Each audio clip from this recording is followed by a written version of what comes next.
స్వామివారి వెంకటేశ్వర స్వామి వారి తాలూకా దర్శనం చాలా అద్భుతంగా జరిగింది. నేను అలాగే మా కుటుంబ సభ్యులు అందరం కూడా కలిసి ఈరోజు స్వామివారిని దర్శించుకున్నాం. స్వామివారి తాలూకా ఆశీస్సులు పుష్కలంగా మన రాష్ట్రం మీద ఉండాలని,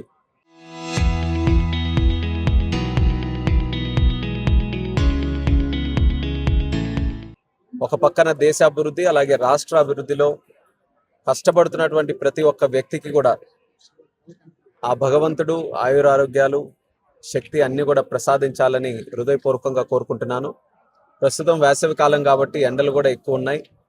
తిరుపతి వచ్చే భక్తులు కానీ సాధారణంగా ప్రతి ఒక్కరు కూడా ఎండల మీద ఒక దృష్టి పెట్టుకొని కావాల్సినటువంటి ఆరోగ్య జాగ్రత్తలన్నీ కూడా పాటించాలని వారందరికీ కూడా కోరుకుంటూ, వెకేషన్స్ కూడా ఉన్నాయి కాబట్టి, సెలవుల కాలం కాబట్టి ఎక్కువ మంది తిరుపతి కూడా వస్తున్నారు.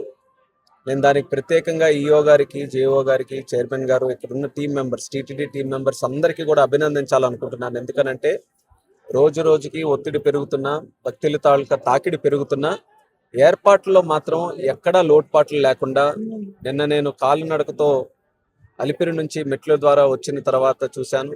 ఇక్కడ కూడా ఈరోజు దర్శనం చేసుకున్న తర్వాత కూడా చూస్తున్నాను. అందరూ కూడా చాలా ఆనందంగా దర్శనం చేసుకున్నటువంటి వారు కనిపిస్తున్నారు. అంటే ఏర్పాట్లు మాత్రం చాలా చక్కగా చేస్తున్నారు. భోజనంలో, ప్రసాదంలో, క్వాలిటీలో ఎక్కడా కూడా తగ్గకుండా, మరి వాళ్ళకి కావాల్సినటువంటి సౌకర్యాల్లో కూడా అన్ని రకాలుగా ఏర్పాటు చేస్తున్నారు. వాళ్ళకి ప్రత్యేకంగా అభినందిస్తూ మరొకసారి ప్రజలందరికీ కూడా ఆ భగవంతుడి తాలూకు ఆశీస్సులు, కలియుగ వెంకటేశ్వర స్వామి తాలూకు ఆశీస్సులు పుష్కలంగా ఉండాలని కోరుకుంటూ సెలవు తీసుకుంటాను.